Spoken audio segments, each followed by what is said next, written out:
Glória a Deus. Saúdo a todos com a paz do Senhor, amém? Vamos ficar de pé. Vamos abrir nossas Bíblias.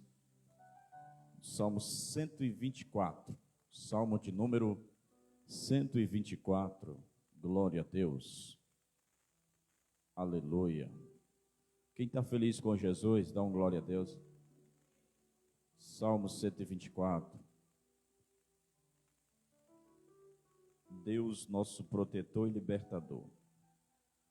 Quem achou diz amém.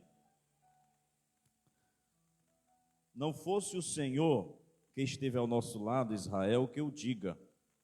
Não fosse o Senhor que esteve ao nosso lado quando os homens se levantaram contra nós, e nos teríamos engolido vivos quando a sua ira se acendeu contra nós.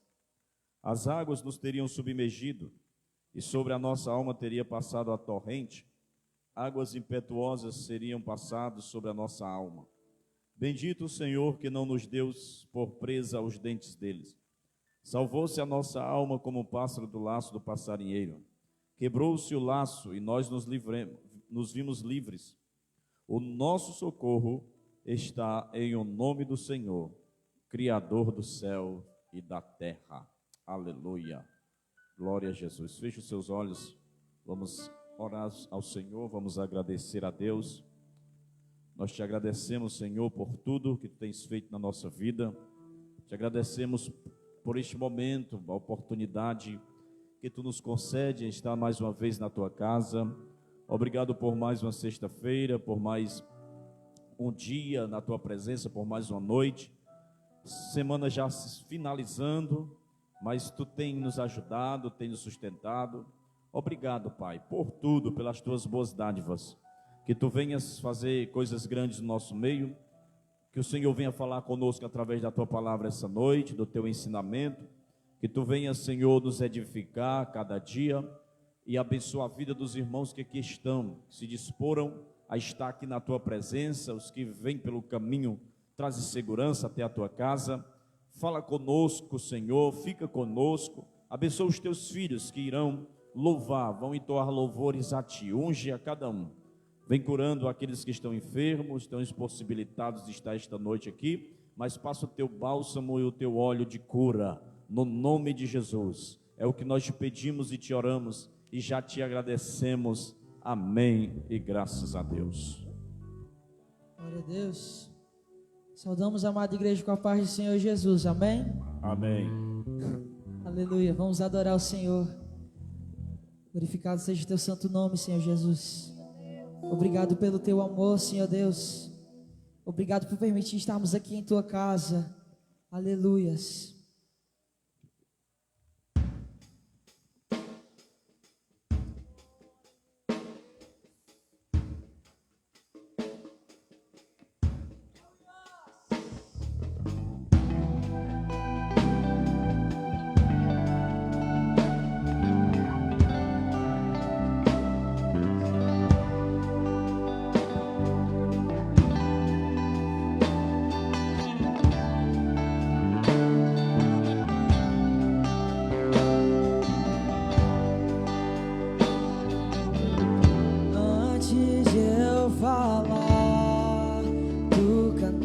Sobre mim, tu tens sido tão, tão bom pra mim.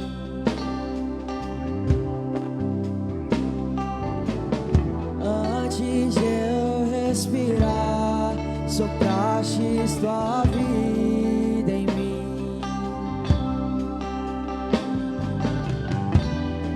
E tu tens sido tão, tão bom pra mim.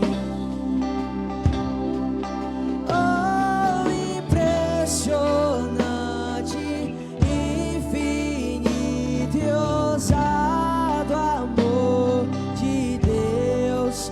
Oh, quem deixa as 99 só pra me não posso comprá-lo, nem merecê-lo. Mesmo assim, se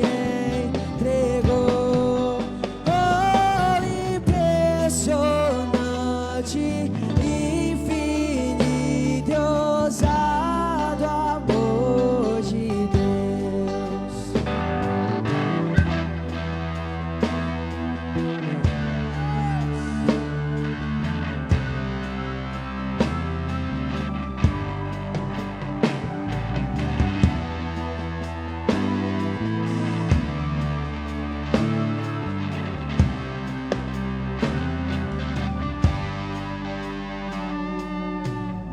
Inimigo eu fui, mas teu amor lutou por mim. E tu tens sido tão, tão bom pra mim.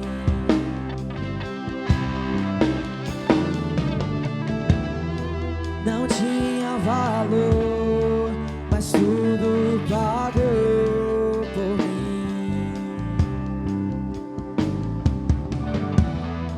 E tu tens sido tão, tão bom pra mim. Oh, impressionante, infinito, ousado amor de Deus. Oh, quem deixa as 99 só pra me encontrar. Não posso comprá-lo, nem merecê-lo.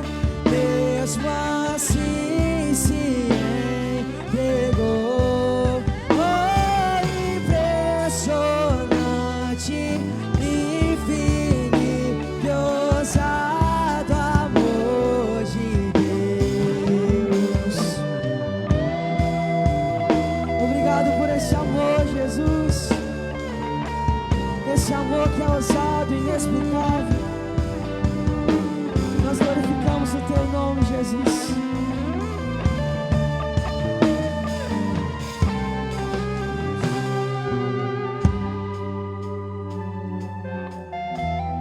Traz luz para as sombras, escala as montanhas pra me encontrar. Derruba as muralhas, destrói as mentiras pra me encontrar. Traz luz para as sombras, escala as montanhas pra me encontrar.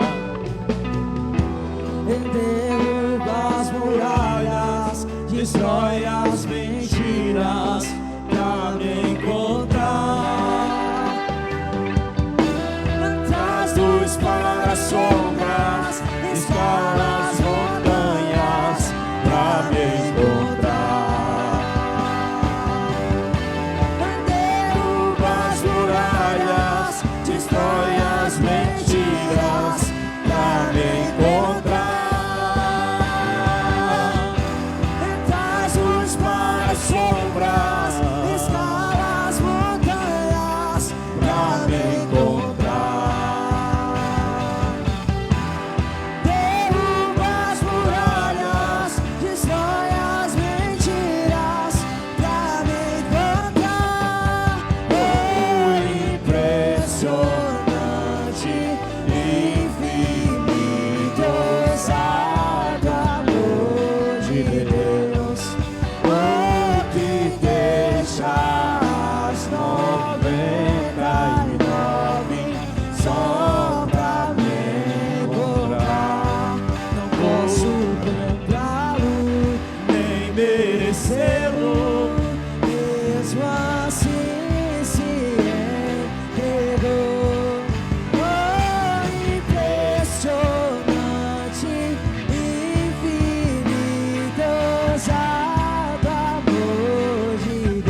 Deus. Aleluia. Como é bom estarmos na tua casa, Senhor. Não por merecimento, Senhor, mas é pelo teu amor que nos resgatou. O teu amor que nos alcançou, Senhor. Oh, aleluia.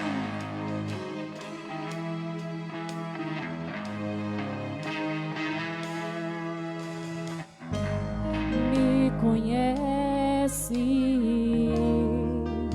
sabes tudo que eu preciso antes mesmo de falar. Oh, aleluia. Me amas, teu amor é bem maior do que eu possa imaginar. Não quero ser só apenas o teu servo, eu quero atrair teu olhar de amor, Senhor.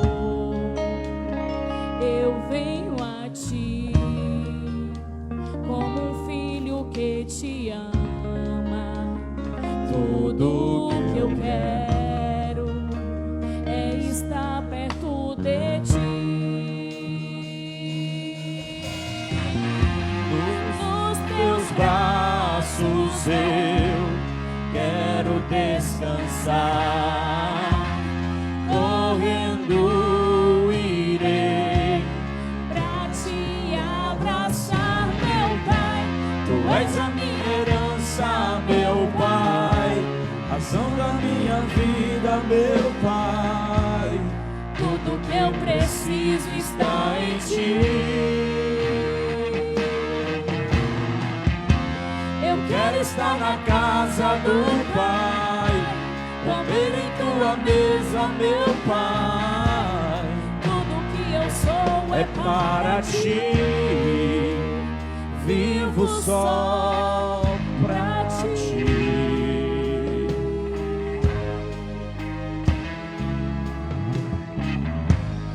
Me conheces,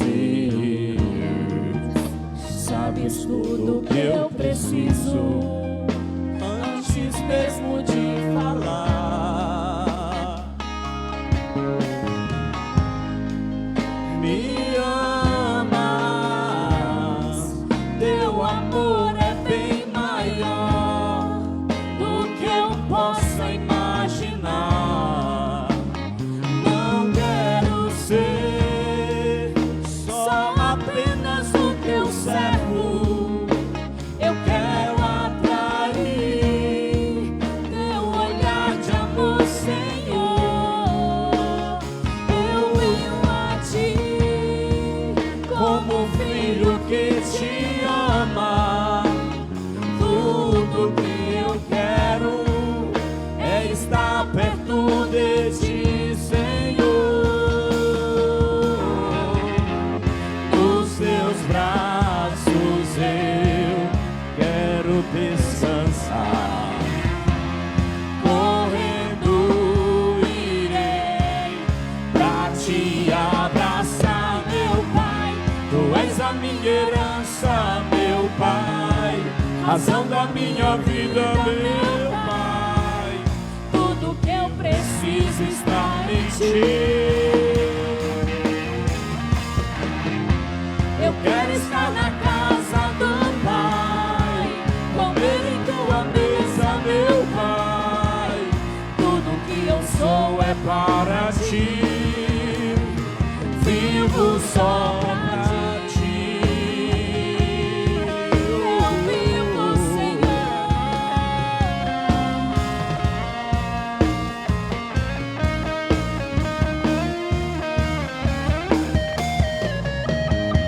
Tu és a minha herança, meu Pai, razão da minha vida, meu Pai.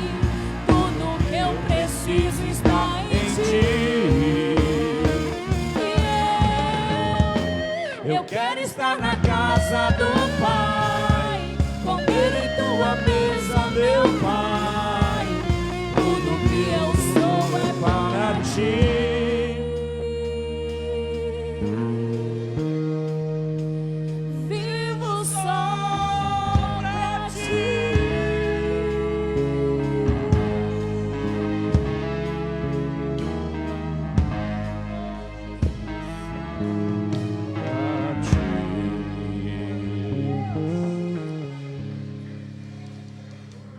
Glória a Deus.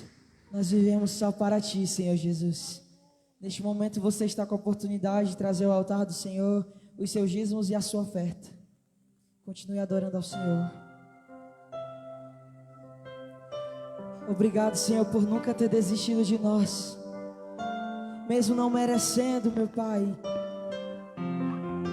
Obrigado, Senhor Deus.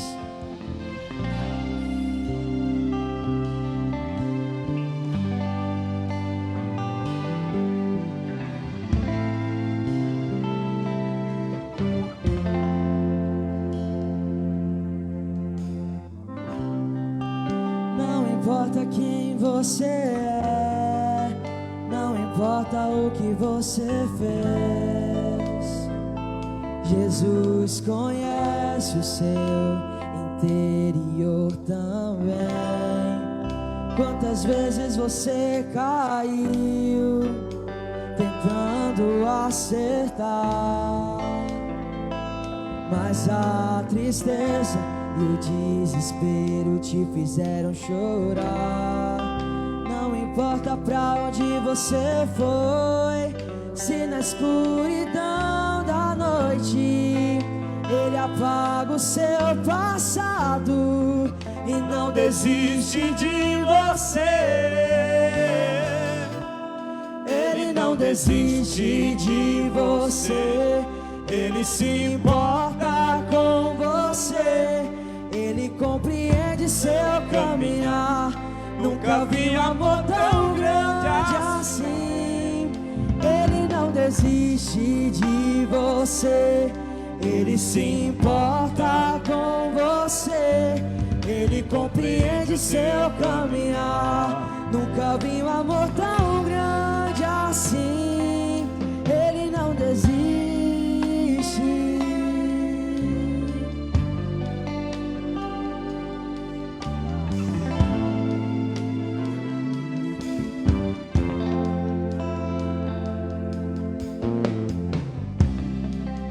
Não importa quem você é, não importa o que você fez, Jesus conhece o seu Interior também.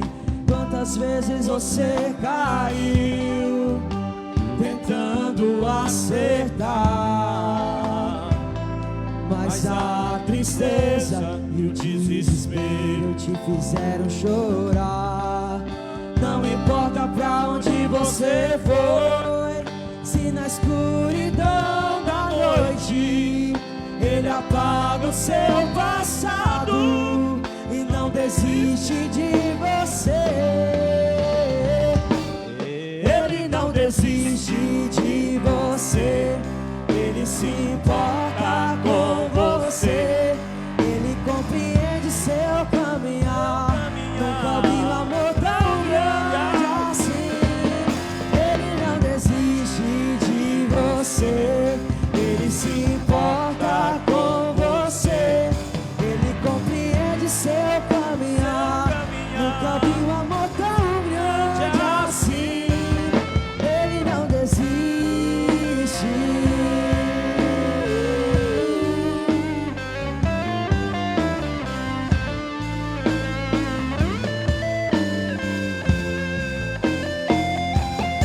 Ele não desiste. Ele não desiste. Ele não desiste.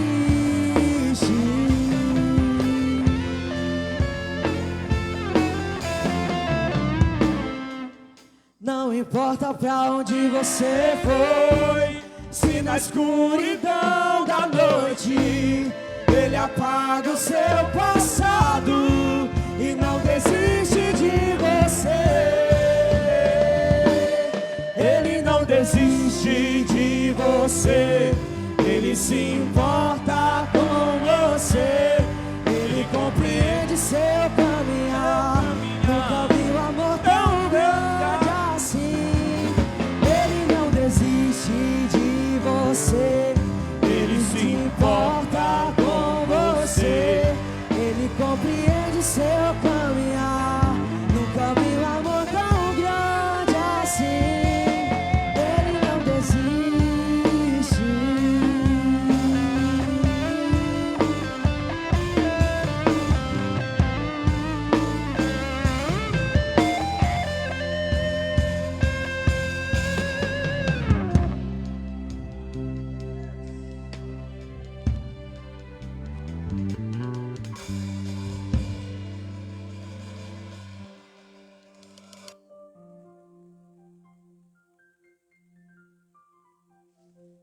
Glória a Deus. Eu salto os irmãos com a paz do Senhor Jesus, amém? Glória a Jesus. Vamos ficar de pé, aqueles que puderem. Estenda aqui suas mãos em direção ao altar do Senhor. Vamos orar pelos dízimos e pelas ofertas. Pai, nessa noite queremos consagrar a Ti cada dízimo, cada oferta, os quais foram depositados na Tua casa. Que o Senhor continue abençoando aqueles que assim fizeram, aqueles que assim fazem, aqueles que Te honram, Senhor, com as Suas primícias, porque creio e são firmados na Tua palavra. Porque é o Senhor que dá, Senhor, é o Senhor que provê, é o Senhor que abre porta, é o Senhor que fecha porta, é o Senhor que faz infinitamente mais daquilo que pedimos ou pensamos, segundo o poder que Te apraz. Por isso, Deus, abençoa os Teus filhos, continua dando vitória, continua abençoando, multiplica, Senhor, os seus salários, os seus recursos, as suas finanças. Deus, em nome de Jesus, faz um milagre na Tua igreja e através da Tua igreja. E aqueles que nessa noite estão desempregados ou impossibilitados de ofertar na Tua casa, mas que anelam, desejam no seu coração, Deus, ofertar, dizimar. Ah, meu Deus, abre uma porta de emprego, faz um milagre, Jesus, para que Teu nome seja exaltado. E aqueles que ainda têm um coração duro, só o Senhor pode convencer. Nos dá sabedoria, direção, para investirmos no Teu reino até que o Senhor venha. É o que nós Te pedimos e já Te agradecemos no nome de Jesus. Amém. As crianças estão tudo doidas para vir orar. Para cá, para a gente orar para essas crianças. Então, no pé e no outro aqui. Mas assim, as crianças agora de oração. Bem novinha. Tem mais algum aí? Pode vir que a gente ora. Não? Estenda suas mãos aqui. Tem uns aqui do lado aqui encabulado. É desenrolado. Estenda as mãos aqui em direção ao futuro da igreja. Glória, Pai. Pai, Te entregamos essas crianças em Tuas mãos. Te entregamos também esse departamento. Que o Senhor continue dando graça, direção, sabedoria do alto, para que esse departamento faça a Tua obra com excelência, com amor e dedicação, assim como elas têm feito até hoje. Que o Senhor continue dando graça, dando sabedoria do alto, Deus, para transmitir para essas crianças a Tua palavra, de forma, Senhor, especial, de forma singela, mas que elas venham guardar no coração, Senhor. E quando elas forem crescendo, elas colocando em prática, Deus, pregoando a Tua palavra, o Teu evangelho, salvando almas, libertando os cativos, e o Teu nome sendo exaltado. Por isso, Deus, consagramos essas crianças e esse departamento em Tuas mãos, para a glória do Teu nome. É assim que Te oramos e pedimos, e já Te agradecemos em nome de Jesus. Amém. Aluga aí, meu pastor.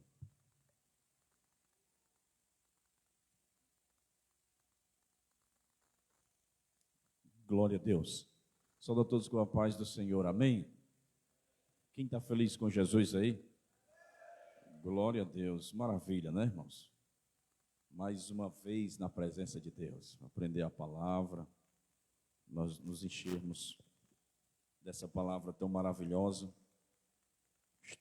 Estudando a carta de Paulo aos Coríntios, a sua segunda. Quem já está de prontidão aí com a sua Bíblia aberta. Hoje é o capítulo qual? Qual é o capítulo hoje? Capítulo 4. Capítulo 4, nós vamos ler ele inteiro. São 18 versículos. Eu vou lê-los com os irmãos, tá? Quem achou aí diz amém. Segunda carta de Paulo aos Coríntios, capítulo 4, diz assim: Pelo que tendo este ministério, segundo a misericórdia que nos foi feita, não desfalecemos. Pelo contrário, rejeitemos as coisas que por vergonha se ocultam, não andando com astúcia, nem adulterando a palavra de Deus. Antes, nos recomendamos à consciência de todo homem, na presença de Deus pela manifestação da verdade. Mas, se o nosso evangelho ainda está encoberto, é para que os que se perdem que está encoberto, nos quais o Deus deste século cegou o entendimento dos incrédulos, para que lhes não resplandeça a luz do evangelho da glória de Cristo, o qual é a imagem de Deus, porque não nos pregamos a nós mesmos, mas a Cristo Jesus, como Senhor, e a nós mesmos, como vossos servos, por amor de Jesus. Porque Deus que diz, das trevas resplandecerá a luz, Ele mesmo resplandeceu em nosso coração, para a iluminação do conhecimento da glória de Deus na face de Cristo. Temos, porém, este tesouro em vasos de barro, para que a excelência do poder seja de Deus e não de nós. Em tudo somos atribulados, porém não angustiados, perplexos, porém não desanimados, perseguidos, porém não desamparados, abatidos, porém não destruídos, levando sempre no corpo o morrer de Jesus, para que também a sua vida se manifeste em nosso corpo. Porque nós que vivemos somos sempre entregues à morte por causa de Jesus, para que também a vida de Jesus se manifeste em nossa carne mortal. De modo que em nós opera a morte, mas em vós a vida. Tendo, porém, o mesmo espírito da fé, como está escrito, eu criei, por isso é que falei. Também nós cremos, por isso também falamos, sabendo que aquele que ressuscitou o Senhor Jesus Cristo, também nos ressuscitará com Jesus e nos apresentará convosco. Porque todas as coisas existem por amor de vós, para que a graça multiplicando se torne abundantes as ações de graças por meio de muitos para a glória de Deus.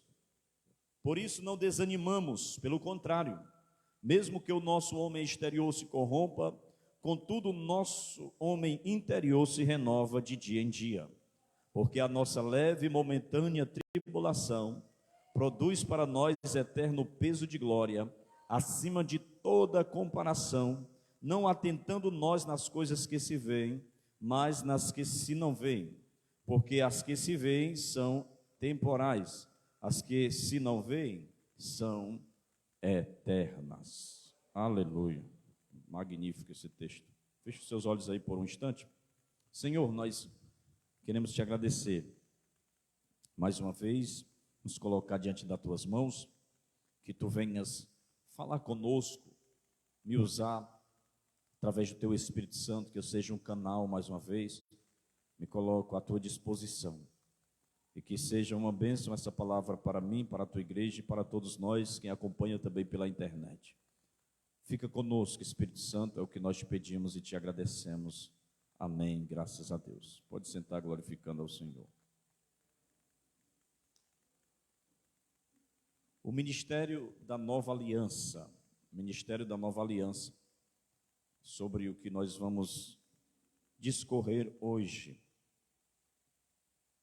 Paulo, ele ainda está se defendendo de seus acusadores, e na sua defesa apresenta aqui o glorioso ministério da Nova Aliança, o ministério que oferece às pessoas vida, salvação, justificação e tem poder para transformar vidas.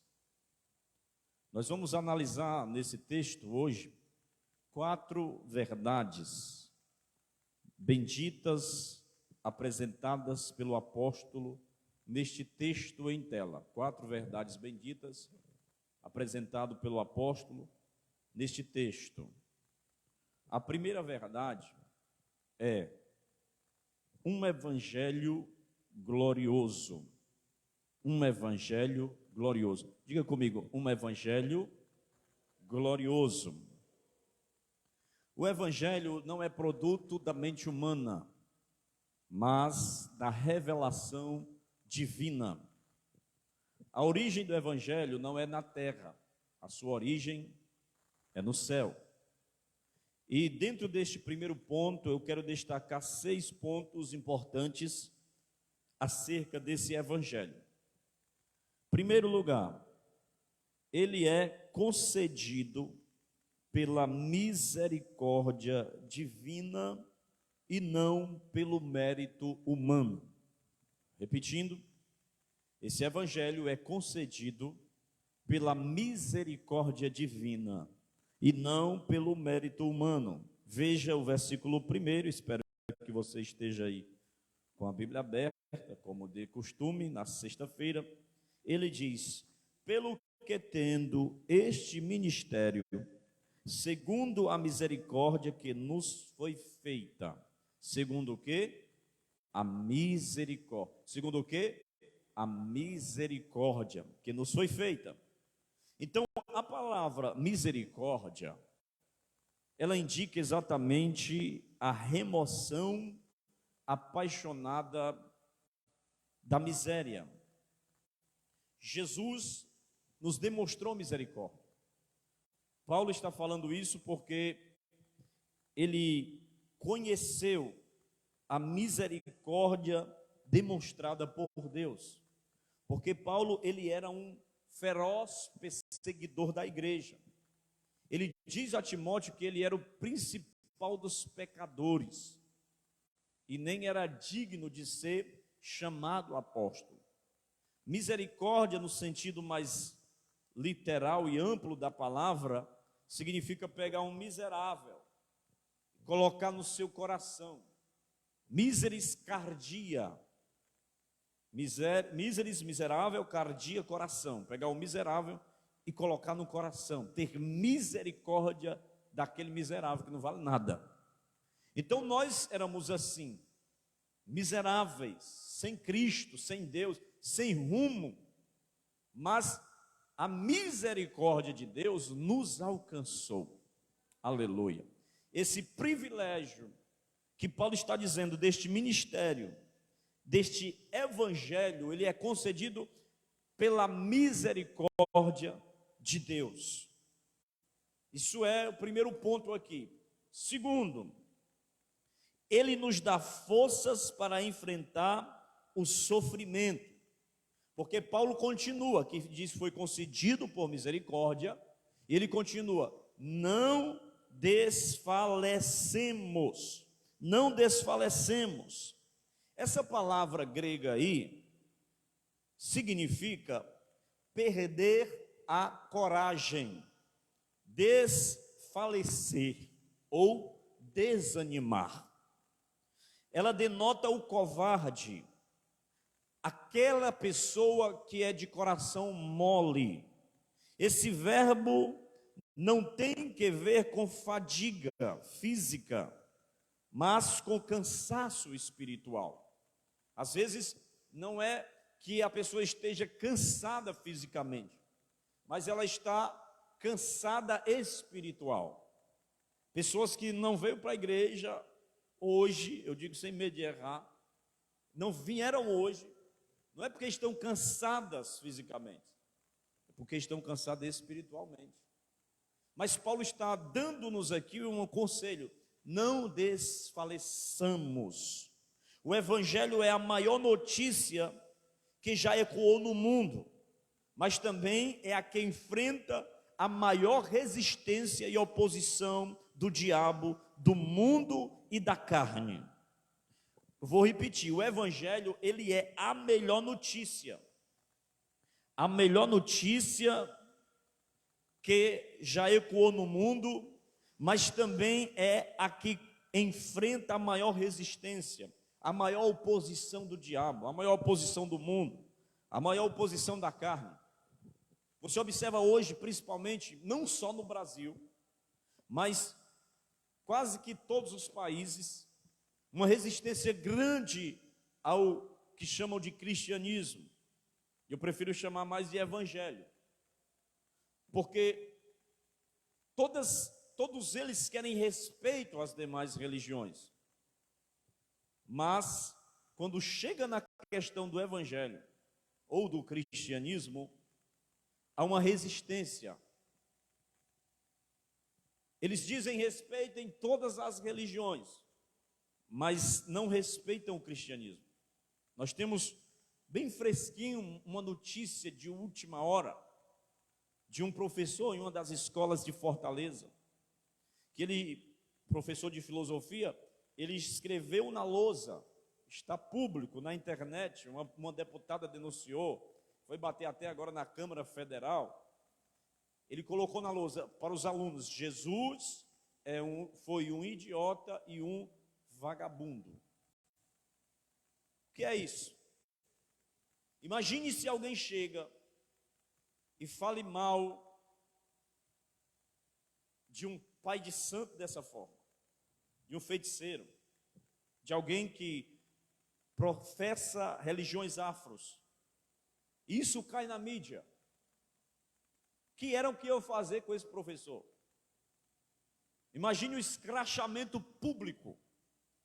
Mas quando se fala de evangelho, quando se fala de Cristo, a oposição é grande.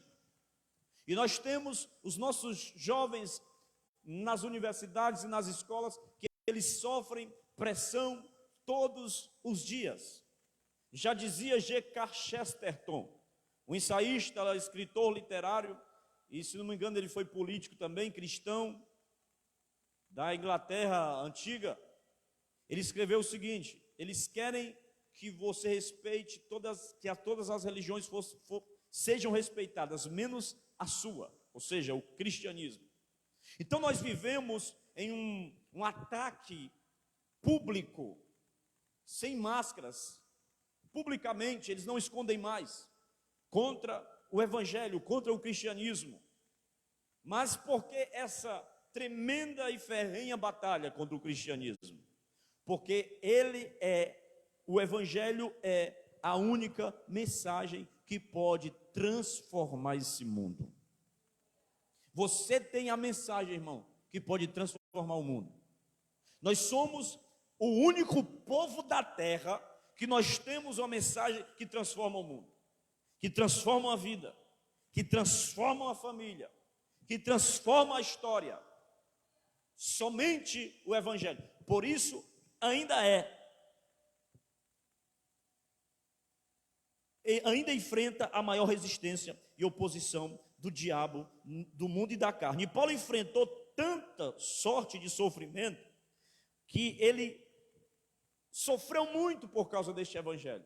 Mas tem uma coisa: ele não desistiu de pregar.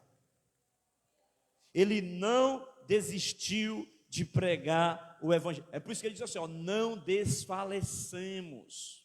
Portanto, não desfalecemos. Essa palavra talvez seja para alguém aqui que está quase desfalecendo. Eu tenho certeza que você não sofreu mais do que Paulo. Ele está dizendo: eu não desisti de pregar. Eu não desisti de ser crente. Podem todos ao seu redor lhe acusar, lhe chamar disso e daquilo, e discurso de ódio, e não sei mais o que, e religioso ao extremista, e sei mais o que. Não desista de servir a Deus. Não desista de ser luz. Não desista de pregar. Não desista de testemunhar. Não desista de dar testemunho de cristão, de crente. Amém, irmão? Terceiro lugar, ele nos capacita também a ser íntegros na pregação. Versículo 2: pelo contrário, rejeitamos as coisas que por vergonhosas se ocultam, não andando com astúcia, nem adulterando a palavra de Deus. Não andando com astúcia e nem adulterando a palavra de Deus. O que é isso? É que essa misericórdia e este evangelho, Deus nos capacita a ser íntegro na pregação. Paulo, em sua defesa, ele não é combativo, e sim positivo. Ele fala sobre a situação de vida e não sobre os seus adversários. Paulo, ele destaca alguns pontos aqui. Primeiro, o verdadeiro cristão vive na luz. Diga comigo: o verdadeiro cristão vive na luz. Diga, eu tenho, como cristão verdadeiro, que andar na luz. Os falsos obreiros que estavam invadindo a igreja de Corinto e fazendo oposição a Paulo, eles buscavam promoção pessoal e não a glória de Cristo. Eles estavam interessados no dinheiro do povo, eles estavam interessados nas riquezas, nos bens materiais do povo, e não estavam preocupados com a salvação deles.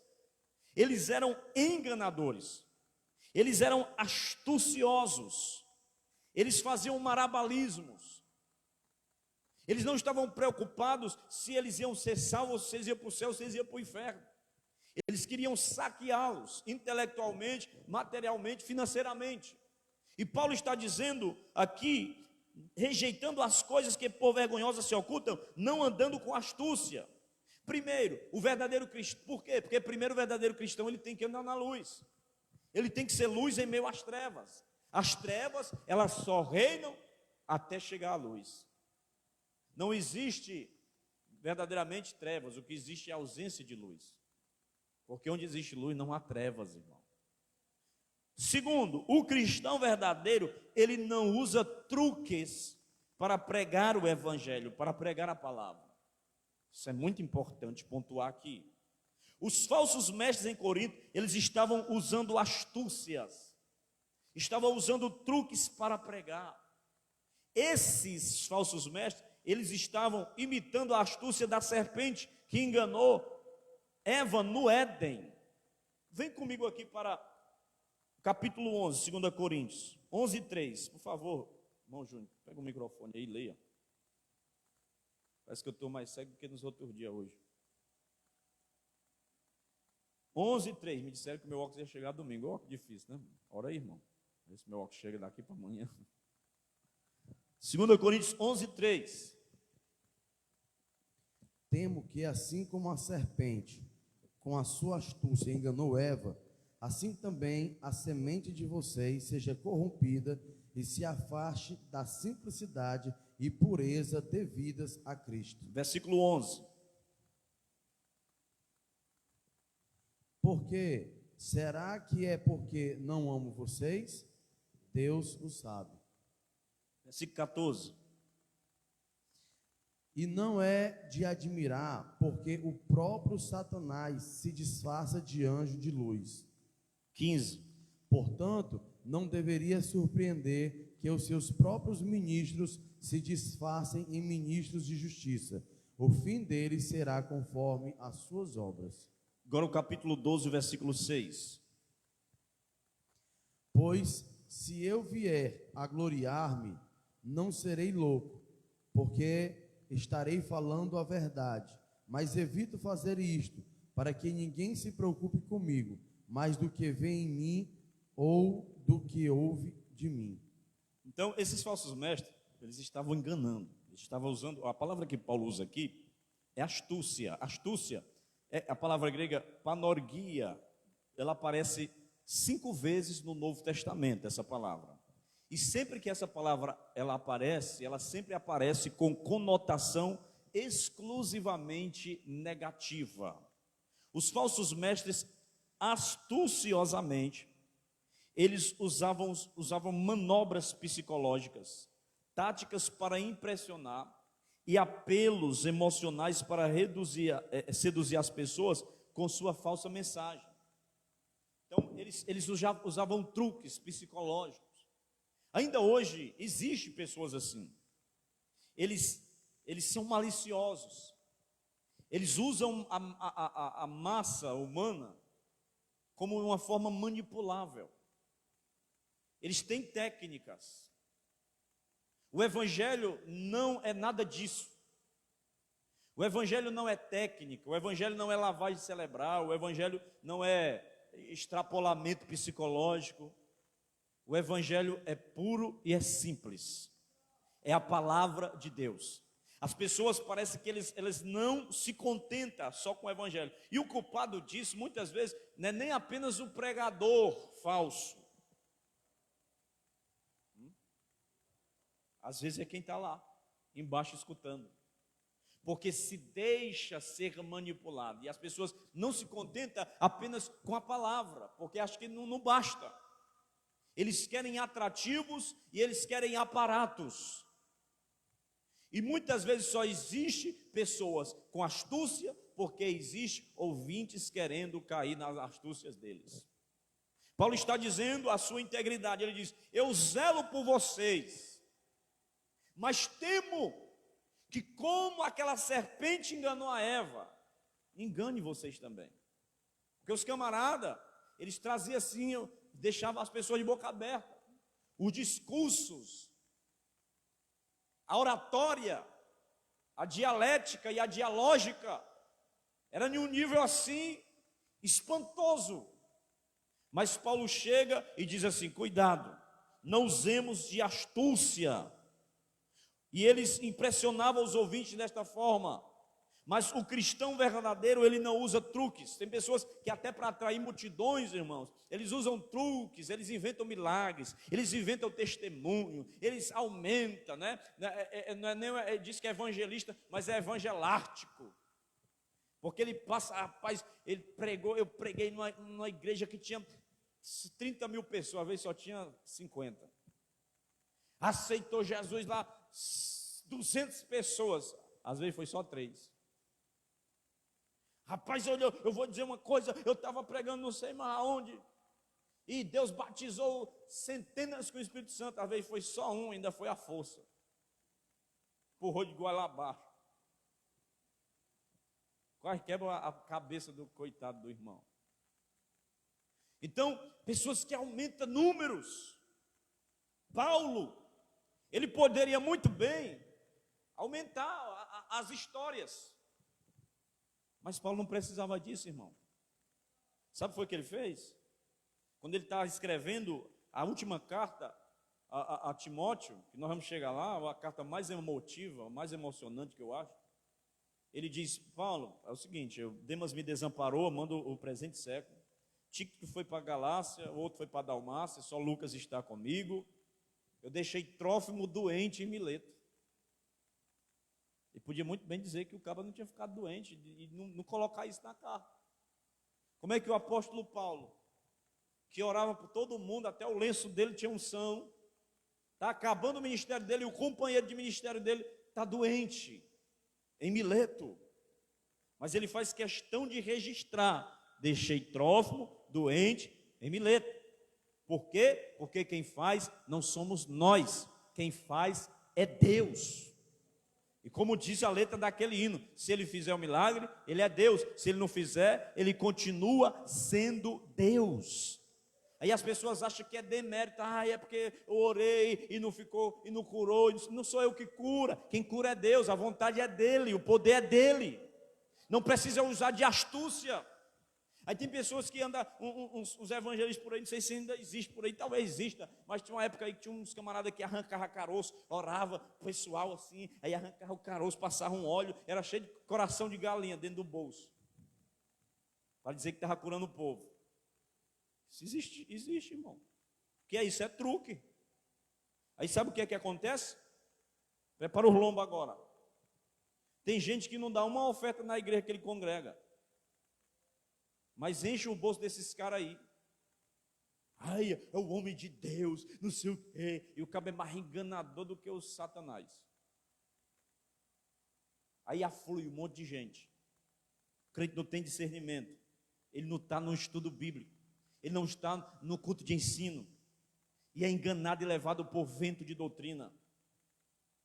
E Paulo está dizendo: não usemos com astúcia. Não somos falsificadores, não somos enganadores. Então, muito cuidado.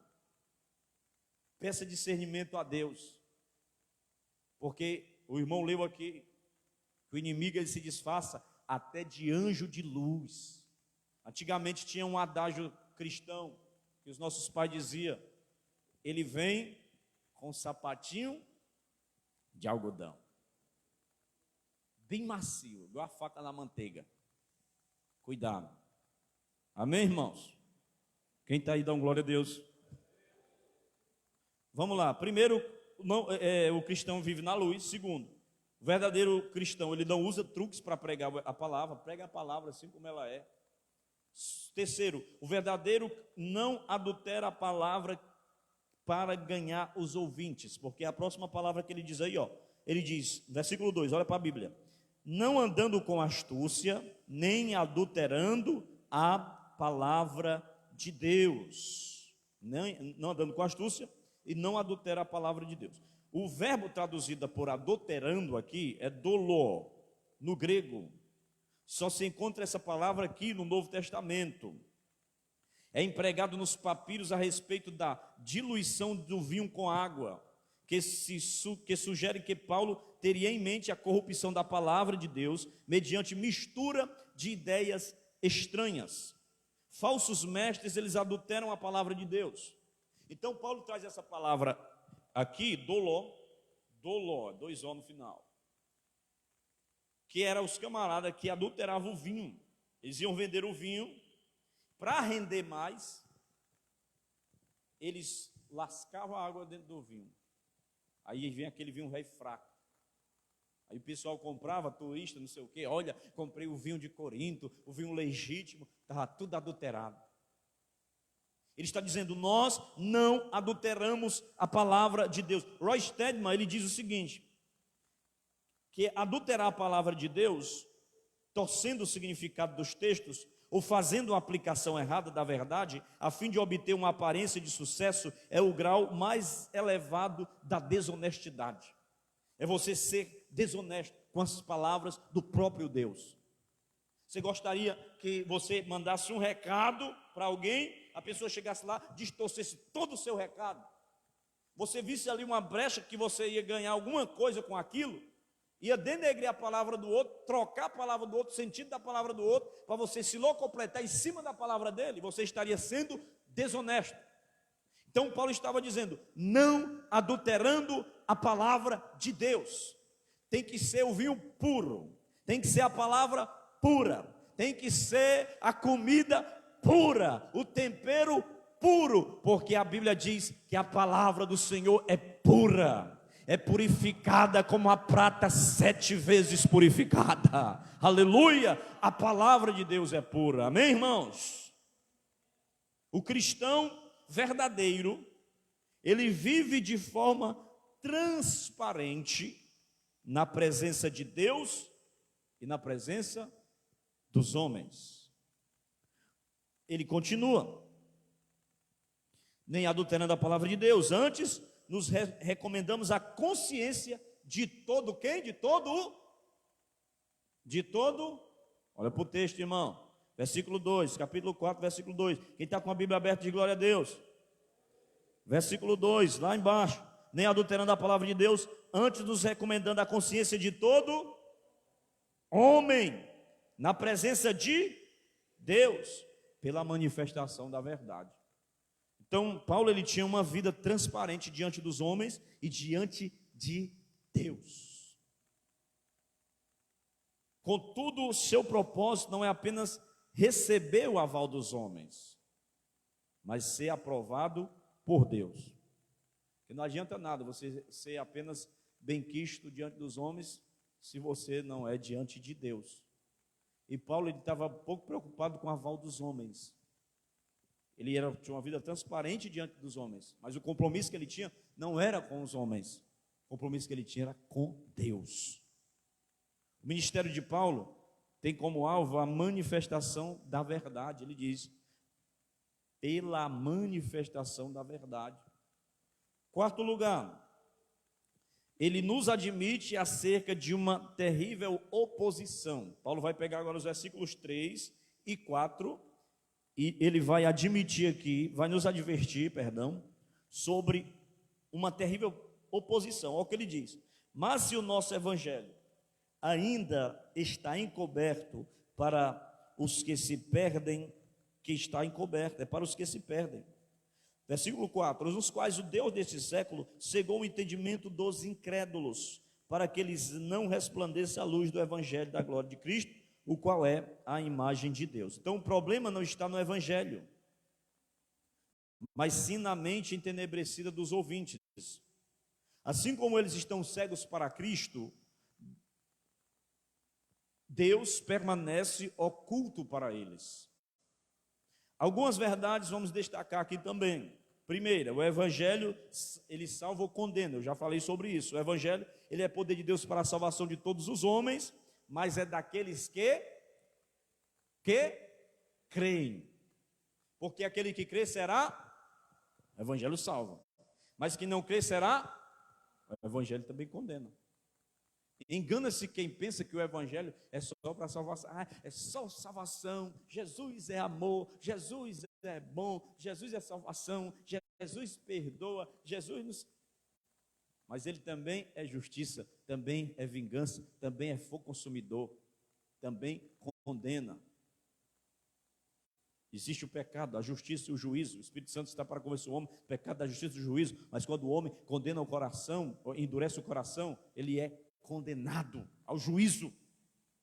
Então o evangelho salva ou condena. Os que rejeitam o evangelho estão debaixo da condenação do evangelho. Segundo, o inimigo, o diabo, ele interfere na mente dos ouvintes. Paulo diz isso. Ele é chamado por Paulo aqui de Deus, com D minúsculo, Deus deste século. A palavra grega aion, século, era. Aquela mesma palavra que ele diz em Romanos capítulo 12, não vos conformeis com estes séculos, com essa era, com este mundo, com este sistema. Refere-se toda aquela massa de pensamentos, de opiniões, máximas, especulações, impulsos, objetivos, aspirações, correntes a qualquer época no mundo. O que é que o sistema diz? Quais são os pensamentos? Quais são as opiniões do mundo? Na minha escola, no meu convívio, diz que a moça não pode mais se guardar, porque isso aí é cafona, é carola, é atrasado, tem que se entregar. Pensamento mundano do século de Satanás, que é Deus deste século.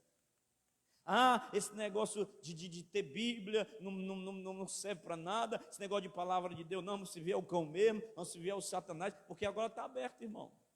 Na Inglaterra estão fazendo o templo do Satanás lá. E daqui um dia vai ser proibido expulsar demônio pelos homens, pelas leis. Porque é a chamada dialética negativa. O que é a dialética negativa?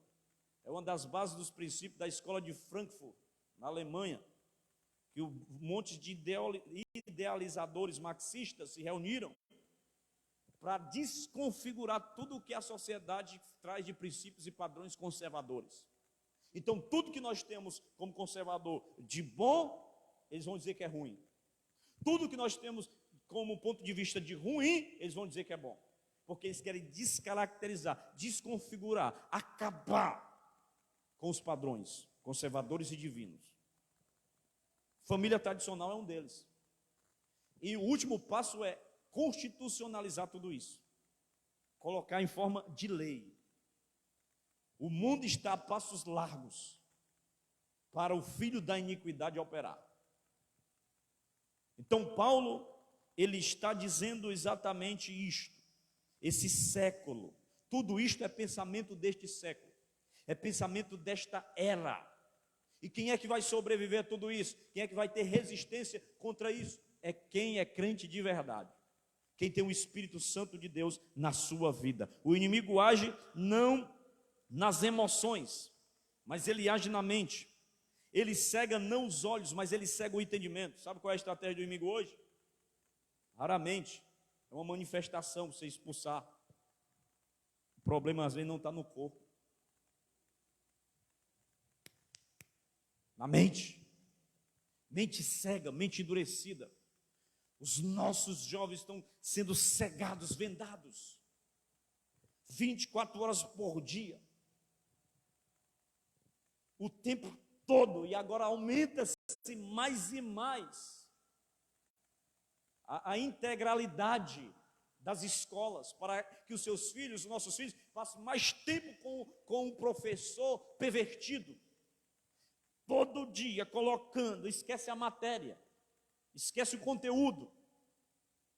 50% daqueles que recebem um diploma hoje Só analfabeto. Porque muitas coisas não é ensinado o conteúdo na escola, é só militância. O negócio hoje está mais pesado, né? Mas é assim que funciona, irmão. Deixa eu dizer uma coisa para você. A sua obrigação não é só colocar o seu filho na escola, não. Tem pai que pensa que a obrigação é colocar o filho na escola e ir embora e se vira. Você não fez sua obrigação. A sua obrigação é colocar ele na escola, fiscalizar o que é que ele anda estudando, o que é que anda ensinando a ele. Chegar em casa, pergunte, olha o caderno, olha as matérias. Se possível, chegar até na escola, sentar, tira um tempo, ver o que é que esse professor está ensinando para o meu filho. Porque depois está um menino chegando em casa, dizendo, não, meu professor disse que Deus não existe, não. Esse negócio de família tradicional aí não presta, não. O senhor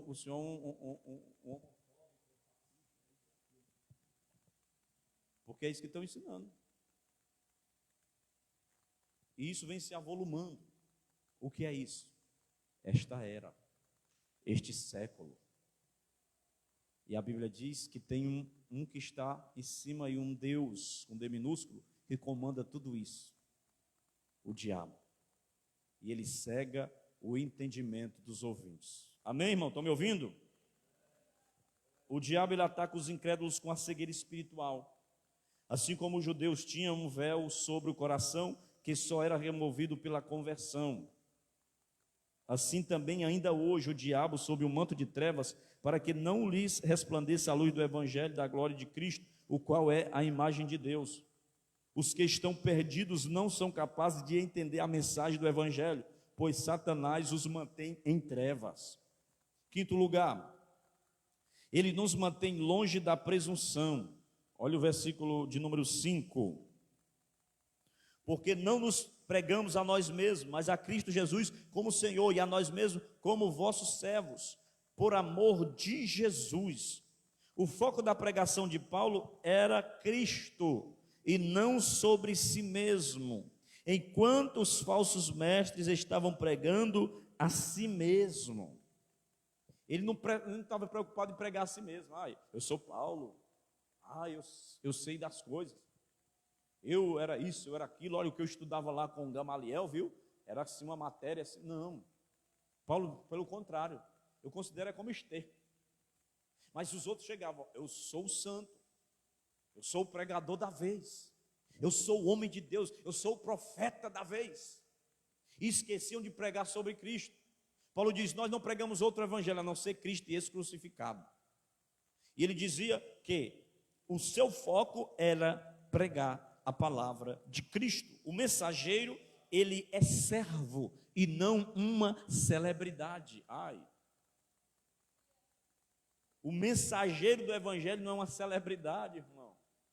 O povo está com um foco errado. Estão fazendo esses homens deuses.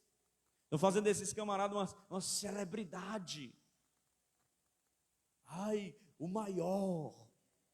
Jesus disse assim, vocês querem ser o maior? Tem que ser o menor no reino de Deus, porque entre o reino de Deus, o maior é aquele que serve. O grande é que é pequeno. O servo é que é o grande. Então, o foco aqui de Paulo era servo. O pregador, ele não busca holofote, mas exalta o Senhor. O pregador, ele é servo, ele serve a igreja.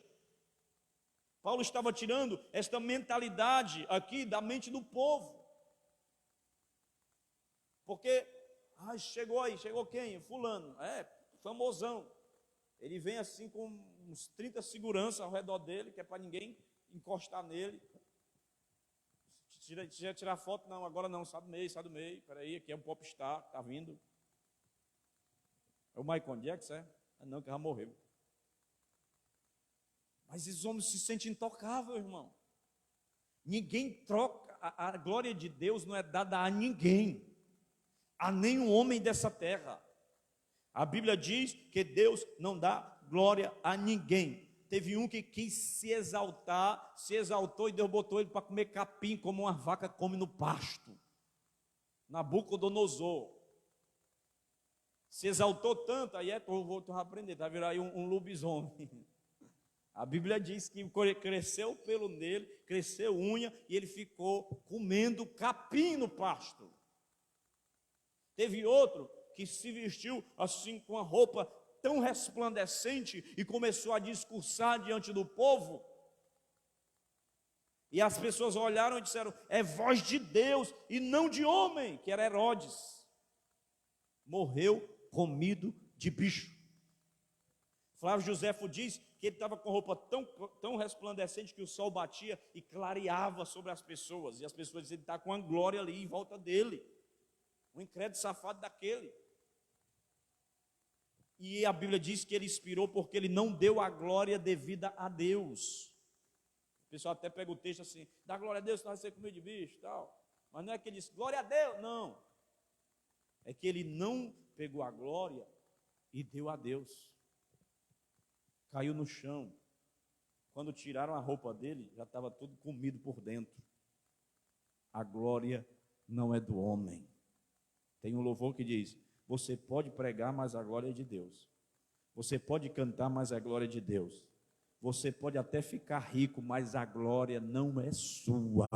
A glória é de Deus. E ai de quem tenta usurpar a glória de Deus. Ai de quem tenta chamar mais atenção do que Deus, porque só existe uma estrela de Belém. É aquele que foi lá na cruz do meio, abriu os braços e disse: está consumado. Deus não dá sua glória para ninguém. Amém, irmãos? Então, o pregador, ele serve à igreja, o ministro, ele serve à igreja, não porque é escravo das pessoas, mas porque ama a Jesus e está a seu serviço. Sexto lugar, ele nos evidencia um poderoso milagre. Olha o versículo 6, vamos correr. Versículo 6 diz: porque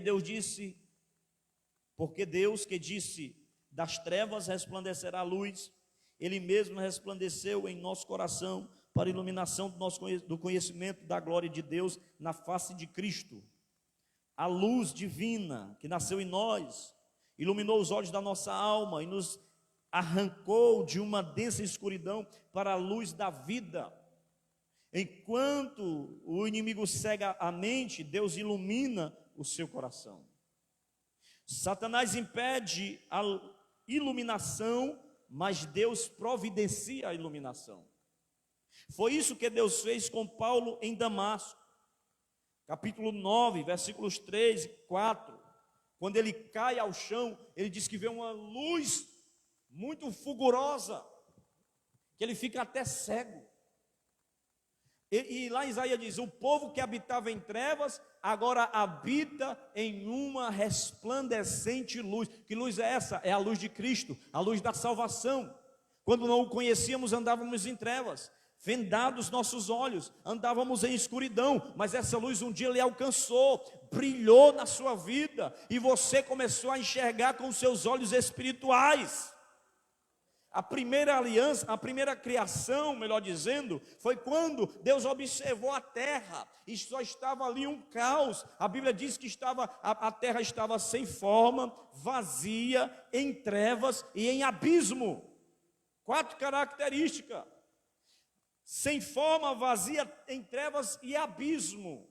Assim era a nossa vida sem Cristo. Nós estávamos vazios, nós éramos sem formas, nós estávamos em trevas, nós estávamos em abismo. Aí Deus olha e diz assim: haja luz, e houve luz sobre a terra. Da mesma forma, a segunda criação, o homem está caído nos seus delitos e pecados, nas trevas do mundo, mas quando Jesus chega, ele diz: haja luz na sua vida. E hoje você tem essa luz que brilhou, que raiou na sua vida, que é a luz da salvação, a luz de Cristo. Isto é um grande milagre de Deus na nossa vida. Quem contempla esta maravilhosa luz, glorifique a Deus. Segundo ponto, nós passamos o primeiro. O primeiro aí é o quê? Um evangelho glorioso. Vai dar tempo para eu falar tudo. Segundo ponto, um tesouro valioso. Paulo vai falar de um tesouro valioso, e é um texto tremendo aqui, talvez um texto chave desse capítulo 4, que ele diz no versículo 7, e vai até o versículo 12, mas ele diz aqui no versículo 7: temos, porém, este tesouro em vasos de barro, para que a excelência do poder seja de Deus e não de nós. O apóstolo Paulo, irmão, ele passa agora da glória da nova criação, como eu falei, para a fraqueza do vaso de barro. Passa aqui da grandeza da sua missão para a verdadeira miséria e fraqueza. A glória não está no portador da mensagem. A glória não está no pregador, mas está na pregação. Não está no portador da mensagem, mas está na mensagem. O que é valioso não é o vaso, mas o tesouro que está dentro do vaso. O vaso é de barro.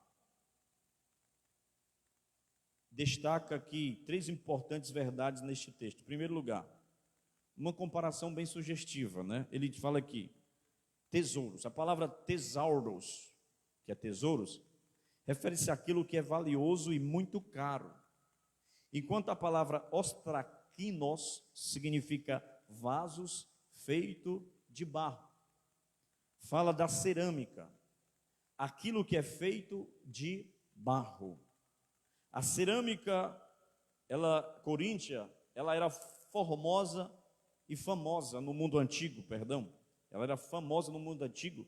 E Paulo pode ter se referido às pequenas lamparinas que eram feitas de barro, que eram baratas e frágeis, ou então a vasos ou urnas de cerâmica. A ideia é de que o tesouro valioso é contido em recipientes frágeis e sem valor. O homem, ele é apenas um vaso de barro. Você observa que não tem ninguém que se interesse muito por barro. Você não vai ver ninguém exportando barro, contrabandeando barro, traficando barro, explorando barro de outros países. Não. Porque barro é uma matéria simples. Barro é uma matéria frágil.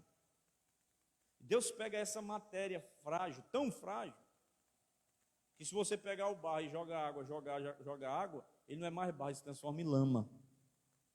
Então Paulo está dizendo aqui que esse tesouro está dentro desse vaso. E esse vaso é frágil, ele é quebradiço e ele é barato. Mas dentro desse vaso existe um tesouro de inestimável valor. Este tesouro é o Evangelho. O vaso é perecível, mas o Evangelho é indefectível. O vaso é frágil, mas o Evangelho é poderoso. O vaso se quebra e precisa ser substituído, mas o Evangelho é eterno e jamais pode ser mudado. Esse tesouro também é Cristo, que o Cristo é o próprio Evangelho. A fraqueza do vaso ressalta a excelência do poder de Deus. Deus, ele é glorificado por meio de vasos frágeis. Por isso, o vaso, ele não pode se orgulhar por ser o portador de um tesouro. A glória não está no vaso, mas no tesouro que está dentro do vaso. É preciso concentrar-se no tesouro, não no vaso. Todo vaso tem um propósito, uma finalidade e uma função. E Paulo foi escolhido por Jesus. Jesus disse assim: olha, tem um homem ali, o nome dele, Saulo, Ananias, levanta aí. Vai até a rua chamada direita, na casa de um homem chamado, acho que era Judas o nome do cara. Você vai orar por um homem, o nome dele é Saulo, é assim, assim, assim. Aí o ministro lá, o pastor, o antigo pastor lá da igreja, pega a Bíblia, né? Vamos conjecturar. Ele pega a Bíblia, pega as credenciais aqui, a maletinha dele, e ele vai abrir a porta para sair. Quando ele vai abrir a porta, ele cai a ficha. Peraí, quem é? O nome dele, senhor? Saulo. Muito eu tenho ouvido falar desse homem, o cara não presta não. Ele açoitava aí a igreja, quebrava tudo. Aí Deus, meu filho, não pedi sua opinião não, mas vai lá, obedece. Porque ele vai ser para mim um vaso escolhido para levar a minha mensagem aos gentios. Porquanto ele vai agora saber o que é padecer pelo meu nome. Ele fez muito crente sofrer, agora ele vai sofrer para saber o que é bom sofrer pelo meu nome. Vai, porque ele é para mim um vaso escolhido. A Bíblia diz que esses vasos, tanto pode ser de honra, na casa tem vários vasos. Tem vaso de honra e vaso de desonra. E são úteis e preparados. Temos que ser vasos úteis e preparados para toda boa obra. Então ele está dizendo que a questão não é o vaso, a questão não é o material do vaso, a questão não é a durabilidade do vaso, a questão aqui é o tesouro que está dentro do vaso. Antigamente as pessoas guardavam tesouros, joias dentro de vaso, mas os vasos eram de ouro, escondido, as 7 chaves. Mas só tem uma pessoa. O que se você tivesse uma pedra preciosa que valesse $1 bilhão, onde você colocava? Onde você guardava? Você ia procurar o local mais secreto e seguro do mundo para que guardasse aquele valioso tesouro. Só Deus pegou o tesouro mais valioso e guardou dentro do vaso de barro. Aí dentro de você, dentro desse vaso de barro, Jesus, que é a nossa pérola de inestimável valor. Só Deus para fazer isso, irmão. Guardar um tesouro em vaso de barro, é isso que confunde a mente dos homens. Rapaz, como é que pode eu conhecer aquele ali? Não valia nada, não prestava para nada, ele bebia que virava a perna, ele era um ladrão, ele era isso, ele era aquilo, não prestava nem a casa dele acreditava, a família dele não acreditava nele. Mas hoje ele está diferente, com a Bíblia arrumadinho, cheirosinho, tênisinho, calça, blusa, vai para a igreja com a família, tem carro, tem emprego, tem trabalho. Por quê? Porque a questão não está no vaso, o vaso é frágil, está dentro dele, é a pérola, é o Evangelho, é Cristo. Ele estava em treva, mas a luz raiou. Quantos têm esse tesouro? Aleluia! Isto é um verdadeiro milagre. Pastor, está difícil ver milagre. Queria ver tanto milagre. Você quer ver um milagre? Quer? Sim ou não? Sim! Olhe para o seu lado aí. Olhe para esse irmão. Só isso aí já é um estupendo milagre. Aleluia! Hein, Renan? Só olhar para o Renan já é um milagre. Hein, Júnior? Olhar para o Júnior já é um milagre. Olhar para o Alisson aqui é um milagre. Todos nós que estamos aqui somos a história de um verdadeiro milagre. Somos vasos de barro, sim, mas o tesouro que está dentro de nós é precioso. Temos este tesouro precioso em vaso de barro, para que a excelência do poder não seja de nós, para nos exaltar, não. A excelência é dele, é glória para ele. Amém? Somos vasos de barro, para que possamos depender do poder de Deus, não de nossas próprias forças. Segundo lugar, estou terminando, um contraste profundo. O princípio geral enunciado no versículo 7 é ilustrado aqui numa série de 4 declarações paradoxais. Vamos ficar de pé. Eu vou deixar esse restante para a próxima, porque é muito profundo isso aqui. Paulo vai falar dos paradoxos. Ele vai dizer, vou ler só o texto aqui, depois na próxima a gente continua. Versículo 8 e 9.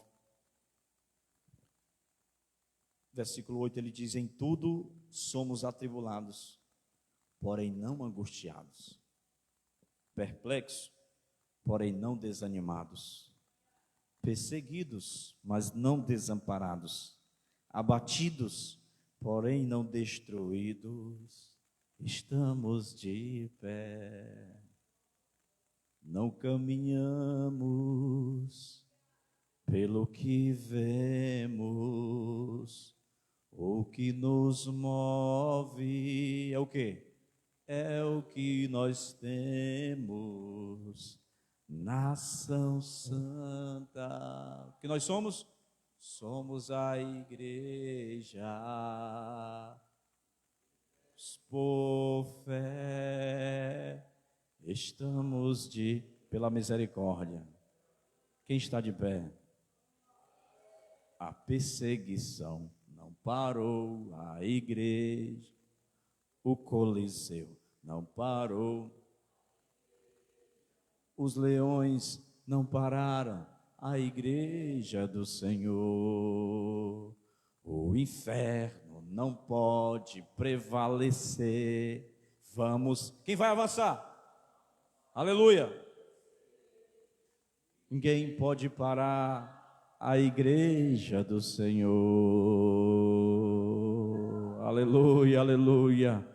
Glorificado seja o nome do Senhor. Nem Faraó parou a igreja, o povo de Deus, nem Herodes pôde deter o povo de Deus, nem Mao Tse Tung pôde deter o povo de Deus, nem Mussolini pôde deter o povo de Deus, nem Hitler, que matou 6 milhões de judeus, pôde deter. Não, ninguém detém. Esta obra é santa, essa obra é do Senhor. Quem está à frente dessa obra não é o pastor Ednael, não é o pastor Valtinho, não, embora administramos aqui, mas quem está à frente é o general dos generais, é o brigadeiro dos brigadeiros, é o Senhor dos exércitos, aquele que nunca perde uma batalha. Aleluia. É aquele que municia tantos soldados ao seu serviço, que vence os inimigos apenas com a espada da palavra que sai da sua boca. Pode se levantar o império, pode se levantar o que for, vai ruir, vai cair, porque a obra não vai ser detida. A igreja avançará até chegar naquele grande dia do triunfo do meu rei. Pode estar abatido, mas não vai estar desanimado. Pode estar angustiado, mas não vai estar perplexos.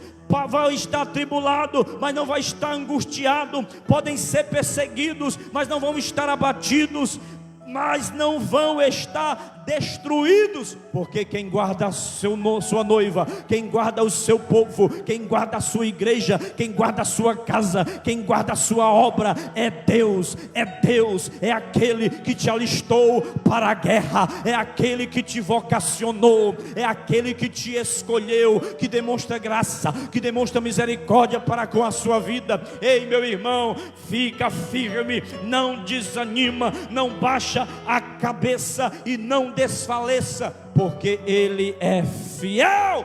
Todas as coisas cooperam para o bem daqueles que amam a Deus e são chamados segundo o seu propósito.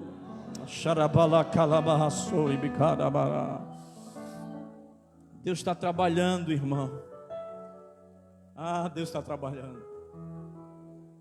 Ele trabalhou de uma forma que nós nem vemos.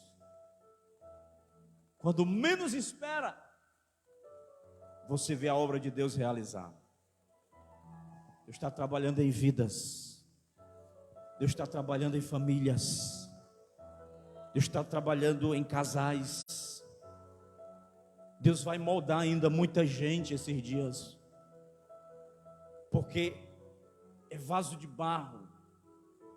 Só o especialista em vaso sabe como molda o vaso.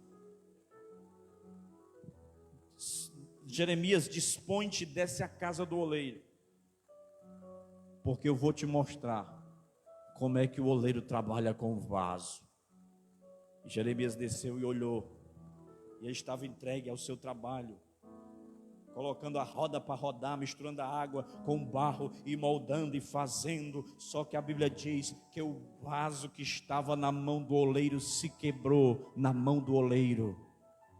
Mas ele pega a massa, pega a água, pega o barro e faz um novo vaso, um novo vaso, um novo vaso. Deus está nestes últimos dias quebrando o vaso e fazendo novos vasos, porque Ele é um Deus que faz novas todas as coisas. Eu profetizo novas todas as coisas na sua vida. Deus está fazendo novas todas as coisas na sua vida, na tua casa, na tua empresa, nos teus filhos. Vai ser coisa nova, vai ser novidade de Deus. Aleluia. Mesmo com luta, mesmo com prova, vai vir coisa nova, nova, porque Deus não é um Deus de quinquilharia velha, nem de catrevagem, nem de bregueço, nem de coisa que não presta para nada, não. Ele é um Deus de coisas novas. É um Deus de coisas novas.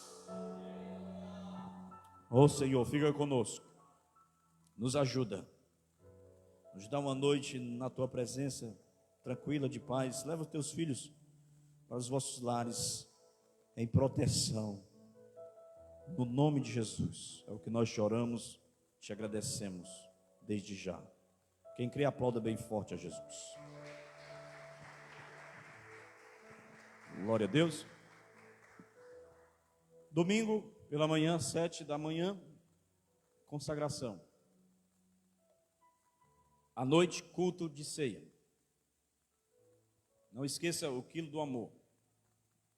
Lembrando aos irmãos que nós fizemos, então até eu coloquei no grupo, fizemos um requerimento aí para um quebra-mola aqui na frente, porque às vezes termina o culto, né, os meninos gostam de brincar aí, fica o pessoal às vezes na cantina ali, toma aquele espaço ali, tem uns cabas que passam meio doido na moto aí, e às vezes também até a criança não entende muita coisa, né, quer correr, aí é perigoso. Uma vez teve uma meninazinha, a tua neta, né, Júnior, que ela ia, a moto ia pegando ela aí na frente, e não só ela, mas outras ocasiões também.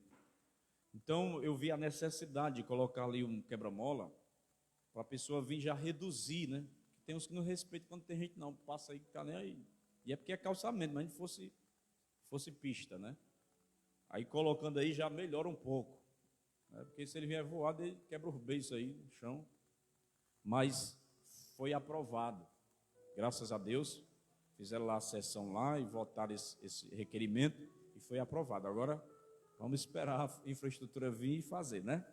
Então é bênção, glória a Deus. Aí eu estou só comunicando aos irmãos que não viram no grupo. Amém? Então domingo tem culto de ceia, venha, traga o quilo do amor, ou convide alguém também, venha adorar a Deus. Amém? Faça assim para receber a sua bênção. Tem mais algum aviso? O irmão Júnior vai avisar aí algo.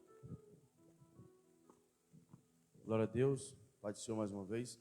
Pessoal do Departamento de Missões, amanhã às 19 horas, estaremos fazendo ali uma pequena confraternização na minha casa. Então, você está convocado, convidado não, está convocado. Para mais informações, procure ali a Girlene na saída.